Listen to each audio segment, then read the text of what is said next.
Evening all, welcome back to the ME7 podcast. We're back with another pre-match preview show, as this time we're away from home to make our first long trip to the northwest, take on Fleetwood Town. One of many, I'm assuming, that the Gills fans are going to be making between now and the end of April. Our host on Saturday have got 2 wins from 2, both against the same team, the same score and the same goal scorer as well. So we've also had back-to-back results ourselves, but in a very, very different way indeed. Can we turn it around and come back from the far coast with a respectable result away from home? Would it be 3 defeats from 3? Optimism tonight falls in the hands of James and Cian. Evening to you both. Evening, Tom. Optimism is strong within us. It's only 2 games in, surely. Oh, wow. Well, I don't know about that. Here we go. Cian, let's start with you. Let's kick off with you. At the time of broadcasting the show, we go into the weekend with 1 less player in the squad than we expected, as Seb Palmer-Holden was sold to Motherwell a couple of days ago.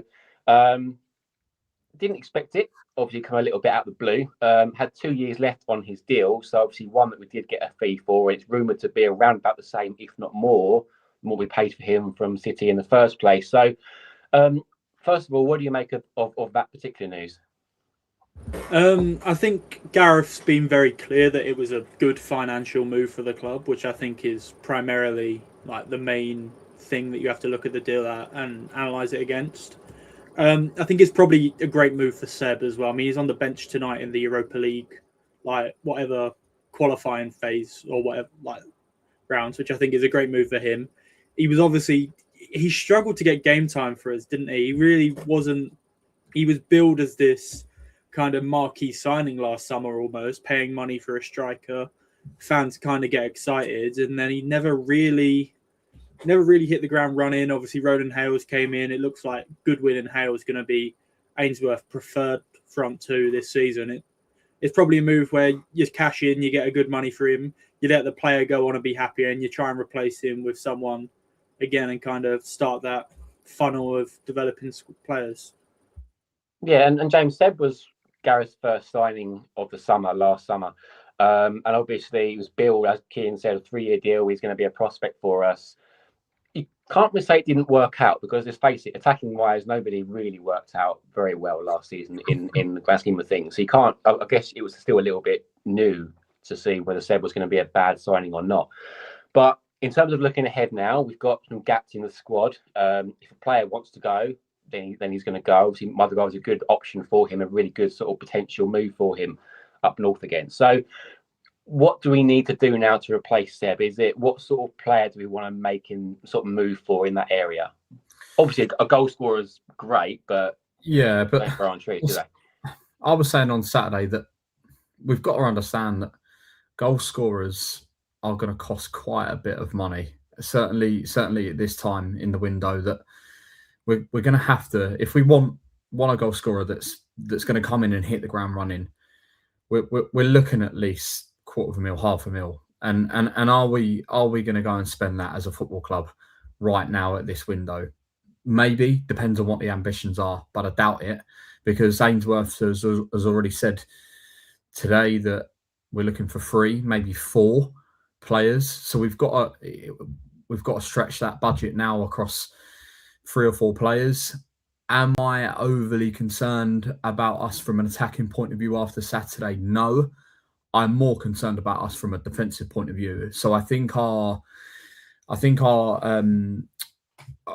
question marks has to be in terms of recruitment now is defensively, not going forward. I think in answer to your question, in a main, we need to look for someone in the middle of a profile between Hale and Goodwin. There's no point going to sign a like for like. We need to try and go and find someone now that can do a bit of both, can do a bit of a target man role, but can also is okay at getting in behind and quick off their feet. So I just think, do those players exist so late on in the window, or are they already? Because we're not going to go and spend, are we, the chunk of the money on one player?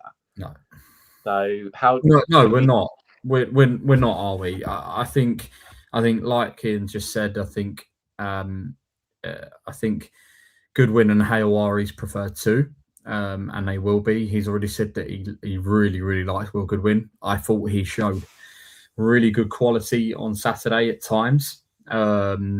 Much more mobile as a target man that we've had previously, which is good for Hale. I think we just need to be clever in these 3 or 4 signings that we make. My key that we need to go and sign for these next 3 or 4 signings, we need to go and sign more robust footballers. These injuries are a problem, and obviously Gordon was unavoidable. Sorry, it's nothing to do with the medical department. Little, however, is everything on that medical department. I don't know why on earth we started on Saturday. We need to go and sign 3 or 4 players that can handle the robust of League Two. And I don't mean these young Premier League under-21 footballers. We need to stay well clear of them. We need to go and sign ready-made League Two footballers that are ready to go from literally like next weekend. And that would be my sort of first tick box. Okay, on to other players not in contention to play on Saturday. We've obviously heard today that Ashley Maynard-Brewer is going to be here for another week. For now, I don't know how many times we can extend that loan going forward. I'm not sure what the rules are, but so the Ollie Wright situation still rears its ugly head, and we still have no real confirmation as to when he will be fit. He's been close for a few weeks now. Obviously Maynard-Brewer is only just signed for Wednesday, so he's not going to be sent out on loan you would have thought for a longer period of time. So at what point does Gareth need to reassess the situation and go, right, well, I need a keeper in that I can trust until January, for example, rather than hoping that Wright will come back at some point. Maybe there's a setback involved that we're not too sure about. At what point does he twist and go with a more permanent loan goalkeeper or a backup goalkeeper than hoping that we have enough to get through the next few months? Thank you, Scoop. I'll get to the comments in a bit. There's a couple on Cian's headrest. My headwear.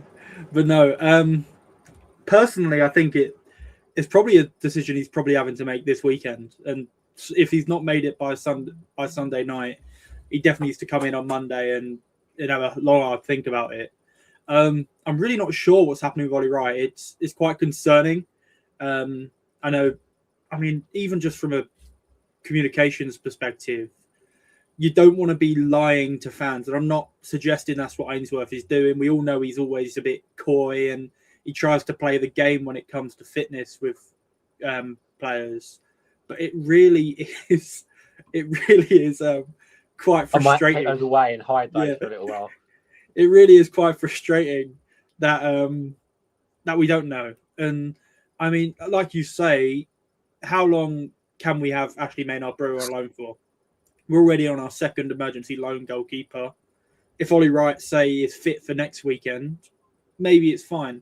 But what if he gets injured again and then you're not in the window and you can't shop for that longer solution? And if he's out injured for a month after this, you're doing it all again, and that's just not. You need stability in a defence. You need stability in the side, I think. I think Ainsworth said that we can keep extending it and keep extending it and keep extending it all the time that we're proving to the FA that essentially we've not got a keeper. We can just do what we like with it. But I think it's a problem. It's a real issue on why we keep being kept in the dark around it. If Ollie Wright is not fit for another month, just tell us. Like I just don't. I get the outfield side of it. I get the tactical side of it, where like you don't want maybe everyone knowing about your captain or everyone knowing about your star player. I get it, but is it really that big of a difference over a goalkeeper? Like not especially in a defence where we've already lost Gale and Gordon, one permanently and one possibly for a few months. We've already lost the core of that defence as it is. To have a goalkeeper situation like we have now, and we have almost a makeshift back three to a lot of people, it doesn't fill with confidence, does it? That we need to have our number one in the sticks, and if not, we need to know how long that might be a problem for. I get Gareth's issue with letting other teams know about the team news before the game, but it's clearly based on the fact that Maynard Brewers be extended now. It's clear that Wright's not going to play on Saturday, so we need to know how long that's going to last for before we can start to worry unless about it's the week by situation. week. Unless it literally is week by week. Ainsworth is getting to like the Thursday, and he thinks Wright's getting closer, and then the medical team are like, not just yet. Like, and then that is why he's literally just doing it week by week until then the medical team go, yep, now. And then and maybe that is what it is. Like, maybe Ainsworth just doesn't know himself. And that could be it. That it could be nothing to it apart from Ainsworth's just like, yeah, week by week, we'll just see. Yeah, well, I guess we'll have to wait and see when Thursday comes around and we do these shows and we get the pre-match conference coming through and that sort of stuff. James, when it comes to the Walsall game, there's going to be more changes made from that game. Obviously, Gordon and Little we've already talked about as being out for differing levels of time. So we already know there's going to be changes from last weekend. In terms of the defence, we are working with pretty much what we've got in terms of the back three. Would you go with Logan Dobbs on Saturday, or would you trust maybe that Mackenzie might have a part to play in the back three? Well, it's difficult because we've got problems in midfield as well, haven't we? Because the problem is that is Little going to be anywhere near it? Probably not. We've got no Coleman, we've got no Dak, we've got no. I mean, Antwi is still well off it. But by the sounds of it, Antwi was played for a half on Tuesday and probably didn't come through it very well. So who else we've got? Maybe Freeman into midfield potentially. But then who goes at wing back? Does McCleary go there? Do we bring Harry Wardock in? Yeah, I don't know about Wardock. I don't know about Dobbs. I think he got caught out second half Saturday. I think he's inexperienced coming to play, and people comparing him to Gale. In my opinion, he's well off that. He's far off Gale, and I think they're also two completely different footballers. You won't see Dobbs do what Gale does in terms of bringing the ball out of defence. I think we need to look at. It's really tough. I think we need to go to a back four. Personally, on Saturday, that would be my argument with it, and I think we need to go potentially looking at just experienced back line. I think we need to go with Mackenzie and Smith as two centre halves, bring McManus into left back, potentially look at then Wardock or Freeman at right back, and then go into potentially look into a midfield two. And look at it that way. I think Beckles got completely overrun Saturday again. Smith looks so uncomfortable in that back three.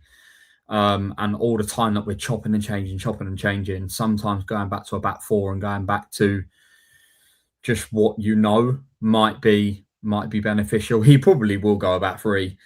But we also then need to look at this, this Mackenzie in midfield. It just doesn't work. Is it Mackenzie in a two-man midfield that's the problem, or is it can he play in a three? Definitely. So are him and Alvarez covering too much ground between them and getting caught out? I don't think Mackenzie is covering any ground in midfield. I think that's the fact of it. But I don't think that's his fault. That's not me sitting here and saying Robbie Mackenzie doesn't try, because he absolutely 100% does. He is one of the hardest working players at this football club you can get. But I think sometimes it is just a simple case of looking at someone going, your strengths aren't there, and they're not. On Saturday, it was Alvarez doing everything all on his own, because Mackenzie was then trying to just cover our back three, just stick Mackenzie centre half. The best run of form that we had last year was with Mackenzie centre back. So why not just put him there? Just put him there. Just give us some legs at the back. So I think it was clear and obvious on Saturday that we just, all three goals come through from the fact that we were just far too easy to play through. So we need to get that sorted for Saturday. Wherever you look, there are gaps. You talked about there doing a back four. That's fine, but then you've got right back. Someone's going to be playing out of position there. We're going to have gaps in the midfield. There's going to be gaps in defence potentially. It's early on, of course it is, but there are worrying signs that we're a little bit patched together right now in terms of personnel. And when we get Tabari's in, fighting fit, when we get, an idea about Gordon's injury and how long that might be, and get the likes of Little back permanently, who knows? We may be a little bit more, square peg, square holes, or whatever it might be. But Cian, let's go into the game on Saturday, because Fleetwood, as I said, have started pretty well. 2 1-0 wins over the same side. Saturday for us, we weren't a million miles off in terms of performance until the fall off a cliff in the second bit of the second half. Before the knives come out, obviously there's still a very long way to go, and in some areas we are a little bit depleted. Will the main aim for Fleetwood on Saturday just to be to stay in the game for as long as possible early on, and then just not have a chance to fall apart again? I definitely think so. I think what happened on Saturday in the last 15-20 minutes was disgusting, and I think Ainsworth has said that. I think everyone knows it wasn't good enough, and I really hope that has been addressed in training this week. But the thing is, with Fleetwood, it's a difficult place to play football. Everyone always talks about the wind at Fleetwood, and it's true. It does really. It's difficult to play facing that end, and I think with the way we're playing this season, and we're seemingly playing more ball on the floor, passing it around-ish, I think we're probably more suited to play against them this season. They've had 2 great results against Chesterfield, who most fans think will be up there and up the business end of the table this season. But yeah, it's really interesting. Ched Evans has scored both of their goals. I think he's a really good striker for the level. He's been really good at Fleetwood. His goal at the weekend there for the 1-0 win in the league, that was an amazing goal. Goal of the weekend for me. But I think if you can stay in the game like we did until the 80th minute on Saturday, but instead of turn it off, turn it on, and actually go for it in the last 15 minutes and be the team that in the last 10, 15 minutes is scoring the goals, I think that's all you can ask. I think a draw at the weekend isn't the end of the world either. I really think it's all just about picking up points, and it's a difficult place to go. It's just there needs to be a response to what happened in the last 15 minutes. And if on Saturday you prove yourself that you can play for 90 minutes and keep your head switched on, if you go 1-0 down, like Ali says, it's about reacting. And that will be the true test of this team. And I think most fans question some mentality of the squad last season. Some fans might have been valid in doing that at the weekend. There was a Walsall fan I heard say that we conceded in the 80th minute. You've got players on their feet. You've got players laying down, head in hands. There was 15 minutes left of that football game. Mm-hmm. I think the Gills team last Saturday, when that goal was conceded, reset to factory settings and went, oh, we've lost this game, we've conceded, and it showed. I think, it did show with how little we actually went forward after that, because we were being pressed into our own half by Walsall every attempt. James, no wins in any competition against Fleetwood in 10, in the last 10. As Cian said, it's a very hard place to go, but even at home, we've not fared well against them either. As far as you're concerned, how do we go about this one on Saturday and, to at least get a point from what would be a difficult game on paper? Yeah, it's difficult, isn't it? Because for 80 minutes on Saturday, I thought we were really good. I thought we were really, really good. And I think had we been 2-0 up inside 80 minutes on Saturday, would have anyone argued, even from a Walsall side? I doubt it, to be honest. So I think more of the same certainly from the start of the game, and certainly for the first 70, 80 minutes. But I just think, it's the same problem as last year, isn't it? Is that killing off teams, and if we get those chances again like we did Saturday this weekend, which I doubt we're going to, because Fleetwood are a good side. We need to just take our chances, but then once we've taken those chances, or that chance, we then just need to be defensively resolute. And I think that's where hopefully the experience of the team can come into play. I was just sort of thinking about the team while sitting here, and I suppose if he's going to go for a back three, I'd probably like to see Beckle, Smith, McKenzie as the back three, McCleary, Harris either side, with then a midfield three of Brophy, Alvarez, and Freeman in midfield, Hale and Goodwin up front, and then that way it gives you experience all the way through the team, and it allows you to then, I guess, start at some point without any sort of, I know it's harsh, but any sort of youngsters in there. I guess people class Alvarez as a youngster, but I thought he was outstanding Saturday. I thought he was really, really good. So hopefully, yeah, we've just got to be, we've just got to try and take our chances when they come, if they come. But defensively, not be so open, for God's sake. It would be nice to see. Yeah, of course. And I think the defence obviously is the focus right now, because we are so limited in terms of personnel and different sorts of players too. If you looked at, I mean, I get your point about Smith, Beckles and McKenzie, but there's no one in there like a Gale that can do a little bit different. I think is comfortable on the ball to sort of be, and can also retract and make tackles back if he loses it up further up the field.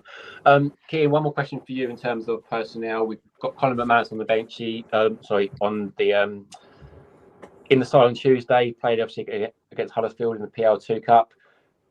Probably to get him in match ready for Saturday. Would you play him for a little bit more balance? Dave mentioned there about McCleary playing from the wide areas, but McManus is more naturally adept to the left-hand side rather than Harris. So how would you use him from the start, or would you think he's not quite ready yet? I was curious as to where McManus played on Tuesday, so I went through the 90 minutes on Gills TV, and it looked very much to me, I could be totally wrong, but I'd skipped through multiple times to see how the defence were lining up, and it looked like we had McManus as the left centre-back, and then Harry Webster as the right centre-back, which I think is quite interesting. Yeah. And I was sat there and I was like, on Saturday, would I be annoyed if McManus plays left centre-back over a Robbie McKenzie, or in the defence over a Andy Smith, over an Omar Beckles? And I was like, to be fair, I don't know how I would feel about it. I don't know. I mean, I've made no mistake that I thought Beckles has been quite a poor signing, and I don't think he's mobile enough for how we play. I think if we're going to play with this high pressing football, Beckles is a bit of a liability. We've seen him get turned multiple times. And then you look at Andy Smith against Luton for their goal, their first one. He was caught watching. On Saturday, just gone, he was caught watching. You can make cases for both of them players to be dropped if we had the players. So I don't know. I think if I was to play him, I would probably play him at wing back though. And I can I'd probably play him on the left. I'd move Freeman out of the right wing back because I don't think he really covered himself in glory on Saturday. And I think fans are starting to think maybe moving him into the midfield. That obviously covers the midfielder. You can tell just by the way that he looks to offload the ball. Like he had zero interest going forward Saturday. Exactly. No interest at all. No interest in delivering the ball. No interest at all. All his interest was, every time I saw him, was trying to press the ball, win it back for us, and offload it. That's what a centre midfielder does. Yeah. So just stick him in midfield. Because I think what we've been doing as well is there's a big difference between players who can play somewhere and players who do play somewhere. Yeah. Nick Freeman is someone who can play at wing back. He can. If we need him to, he can. But he shouldn't be. And he shouldn't be our first choice right wing back at the moment when we've got no Tabares. So I think it'll be very interesting. I think in the centre of midfield, him and Alvarez as well, they have legs. Like you say, he was pressing. His press was good on Saturday. He got caught out a couple of times, but he's just not a one-on-one defender that you want at wing back. So I think I'd probably move him to midfield. And that also accounts for Robbie McKenzie to then come further back and sit in that back line. And that was, I mean, you mentioned there about McManus playing centre half. That was in pre-season. Obviously, he didn't play for us, but we had Webster played there quite a lot. And Benny played left centre half quite a lot. Probably the wrong example there, but it showed that we were using that three centre half setup regardless of who was there. Yeah. And that is kind of the selling point, I guess, now of these players, is that they can play in different areas. And then I do think that Harris at left wing back isn't going to last there. I don't think that's where he's best suited. I think he'd probably agree too. So there are options out there. It's a little bit bodged together right now, isn't it? I think in some areas, but hopefully we'll be able to find some sort of consistency with that team until we get the players back that we need to play in the natural positions and to move the likes of Freeman out of the right wing back. I don't think many fans, I don't even think Gareth would have said, I'm going to start with Harris and Freeman as my wing backs for the season. I think he would have wanted to have his own players in there, that he signed for those positions, but obviously injuries have hit. James, last one for you. In terms of mentality, has been mentioned a lot on this call, let alone on other ones as well. If we go a goal down early on, like we did last season a lot of the time, then obviously we've got to get back into it. Do you see there being an improvement? I know it's early doors still, but an improvement in terms of the mentality from the start, i.e., on Saturday we attacked quite well and then kept it going in the second half, whereas we normally would drop off early on. Do you think it's better to preserve what you've got, which is a 0-0 draw, until the game changes either which way? It's hard, isn't it? Because at home, you've got the fans behind you, haven't you? So you sort of mostly, yeah. Yeah, mostly. It depends. After 10 minutes, it gets toxic in Brucefield. But yeah, I think 9 times out of 10, you expect to go at a team as a home side, so it's easier to start on the front foot because you've got the fan base behind you. Where I think away from home, naturally, the way football works is that the home side come out quickly. They come out the traps. They want to score early. And you have to sort of ride the wave. I think it's so hard, isn't it, in terms of comparing our mentality, because we are literally only like going to be 3 games in. So how do we possibly know whether this side is mentally wise strong enough or stronger than last year? Like we've got no idea. What was obviously alarming on Saturday was that, like Cian said, was that we conceded, and it was almost like we conceded in a playoff final. The amount of like players that dropped to the floor, it was like, well, hang on a minute, we've gone 1-0 down, just grab the ball and just fucking get up the other end. Like it's not difficult. And that's my slight worry with it, is that where we are such a young side, it means so much to them, like to play for us this year, that emotion seemed like Saturday that it almost overcome them and overbeared them a bit too much. And my worry is that going to keep happening? I think Saturday, what I'm looking for is that inevitably Fleetwood will come with a wave. They will come with a wave of attack. Can we ride it out? And that will be like, even if we don't win on Saturday, like I just want to see, can we be extremely difficult to beat from minute 1 to minute 90? That would be what I would want from Saturday. I don't want this capitulation of just us folding like we have done. And that's what I'm looking for on Saturday. I think most fans would agree that we know the situation that we're in currently. We're still early on in the season. We've got a lot of players out, but actually just to go out there and show some steel and show a little bit of fight. And it's never going to be pretty with us. We're never going to play teams off the park. We haven't done that for quite so many years. But just dig in and go, you know what? You're not going to beat us. We might not beat you, but you won't beat us. And that's the mentality absolutely. I think we've got to have. Guys, scores then from you both. I don't think it's going to be a goal fest. I've said that now. It's going to be a 4-4 draw. But Cian, what's going to happen? I'm going to be positive, and I'm going to say a 2-1 win to Gillingham. And I think it will.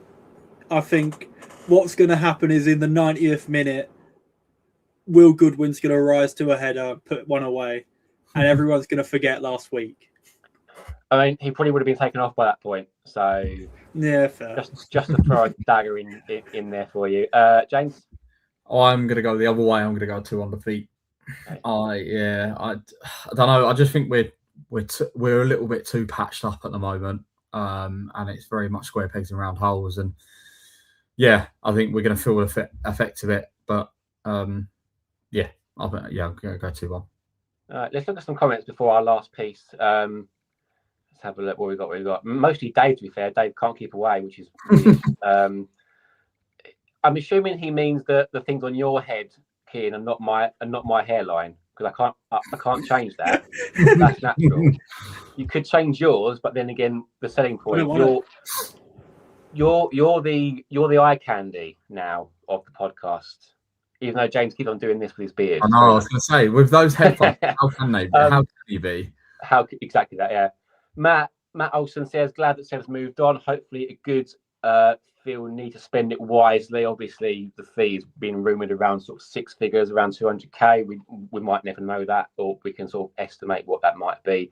Tomorrowland, is that a festival, Scoops? Is that a festival? Is it? Yeah, which if he's old enough to know that one, but yes, Cian's nodding, so that's fine. But they are very much pink, Dave, correct? A bit about the keeper. Ali, thanks for tuning in tonight. Yeah, exactly. How we go 1-0 down and how we come back from that is key. Obviously, there are leads in that team, which there weren't, to be fair, in a lot of games last season. Dave agrees. And then comment from Adam, completely agree. Kind of Captain Pugwash playing too many times on Saturday, can we? That's exasperating, but it's even worse when you go. I think we lost there a few years ago in a last minute. Was it Zach Medley goal? Wasn't it? I think he scored against us, and it was the sign of things to come. Let's go on to the last bit then, which is foot in both camps. So I've done a little bit of naive research and looked back at some memory lane players that have played for both clubs since the year 2000. Bit harder with Fleetwood. They've only been in the EFL for a number of years. Obviously, they got promoted to the conference in 2010, so we sort of looked from there as to see any kind of familiar names. I guess the main one for us both in terms of impact for both clubs is Kyle Dempsey. Obviously playing for Port Vale this season in League Two. Captain both sides. Obviously, we missed a lot of him during the COVID season, but can any of you guys remember any of his best moments from his time? Did you want to hear an interesting rumour, Tom? Always. So, Ainsworth mentioned that obviously we got 8 out of 9 targets in the summer, and one was an ex-Gill that we missed. It was the ex-Gill that we missed out on. The player that we missed out on was Kyle Dempsey, apparently. Yeah. Okay. So exclusive.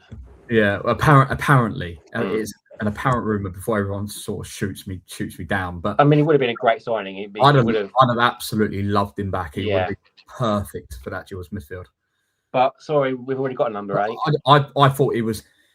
Well, I was discussing with a few of my mates a while ago about top 10 players in recent times, and I thought he was up there. I thought he was absolutely outstanding in a Gill shirt. And you can guarantee that when he comes back to Priestfield this season, he'll be a man of them. He'll be brilliant. He'll be like Ben Thompson was.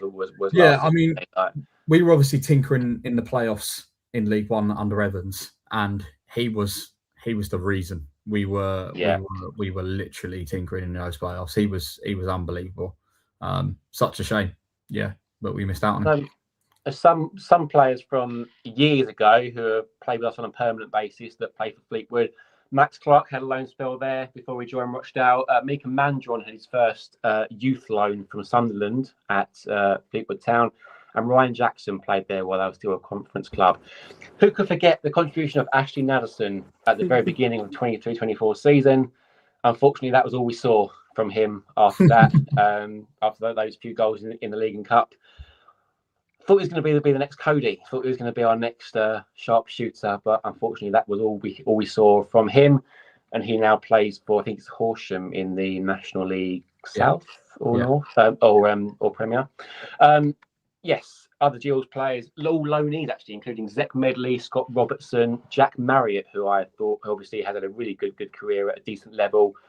Scored a hat-trick at the weekend. Played, I think, 1 game for us on loan a few years ago. Should have played more. He was left on the bench quite a lot, sort of Cameron Antwi style. But yeah, he was on the bench for Gills, and now obviously Fleetwood. I think he's at Reading now, and he scored a hat-trick on Saturday. Dean Marnie, we had him on loan from Spurs. He played for Fleetwood for a little while.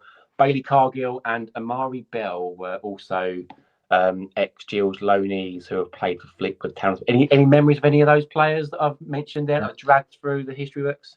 Marnie Bell still doesn't he play in the Championship now? I think he's at Charlton. Yeah.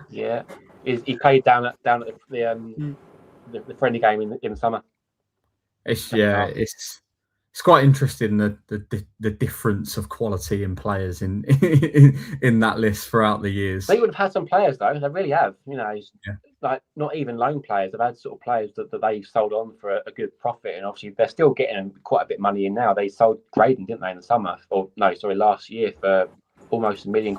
I think it was in total to Salford. So now he's a third choice striker. There you go. See.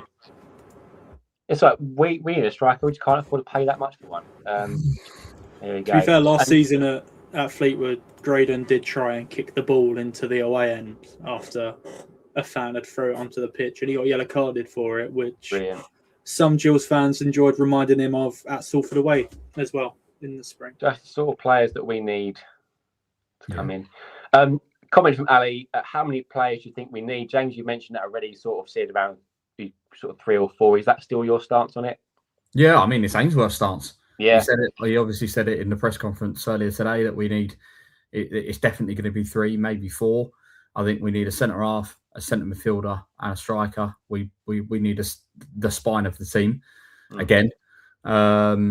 Yeah, and we just need players that are ready for EFL football.